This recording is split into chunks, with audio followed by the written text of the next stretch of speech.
The roguelike subgenre is starting to get more and more games on PSVR. In SOLFAR, the people behind PSVR have now put out a new roguelike game titled In Death. It's been out on PC for a while, and I've heard great things from it. So now that it's out on PSVR, we can find out for ourselves how good it really is. So, is In Death good? In Death is a roguelike game that puts you into a medieval afterlife. There isn't really a story to the game, you're just put into this world.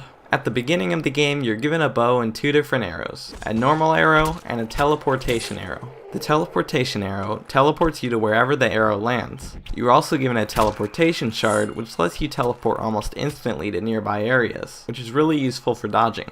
But don't worry, you're not limited to teleportation. You're also given the option to enable locomotion. Even though for the most time you'll be using locomotion, sometimes you'll need to use teleportation, and it can come in handy a lot during combat. The game itself has you going through various levels that are procedurally generated. Your goal is to get to the end and defeat the boss. The boss battles are really well done and give the perfect amount of challenge, and the basic enemies are good too. There's a great variety of them in each level. You have enemies that will run towards you and jump, some that shoot back at you, and also flying enemies, just to name a few. The combat in this game is extremely fun.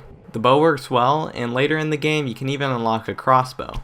There are also items and towers that you can buy with gold you collect. You get gold from killing enemies. You can buy special arrows, like fire arrows or exploding arrows. Or you can even buy arrow refills and health upgrades. These can be extremely useful on your journey. The way you unlock extra content, like the crossbow, is through achievements. Throughout the game, you can work towards many different achievements, and once you get an achievement, it changes or adds something to the game. Some will permanently increase damage, some will unlock special areas, and many more.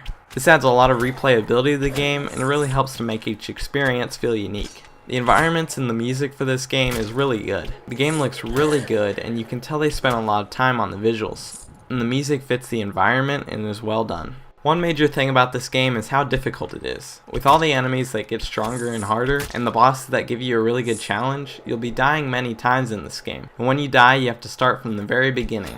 All your achievements and unlockables are still there, but you'll lose all your purchased items. This helps you become very careful about your actions, and each time you die, you'll come up with new plans of attack. One thing I must mention is the controls. Let me just start off by saying that the DualShock 4 controller is the best way to play.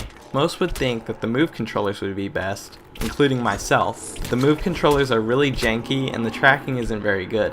This was initially disappointing for me, but after playing with the DualShock, I'm very impressed. And even if they do fix the issues with the Move controllers, I think I'd still play with the DualShock. Overall, In Death is amazing. It's hard but extremely addicting, and I couldn't stop playing this game. I only stopped so I could work on this review. The environments and music are great, the gameplay is so much fun, and it's just an overall great game. Hopefully they can fix the Move controllers, because currently it's at a state that makes it really hard to enjoy the game. Other than that, I think this game is amazing and I highly recommend it.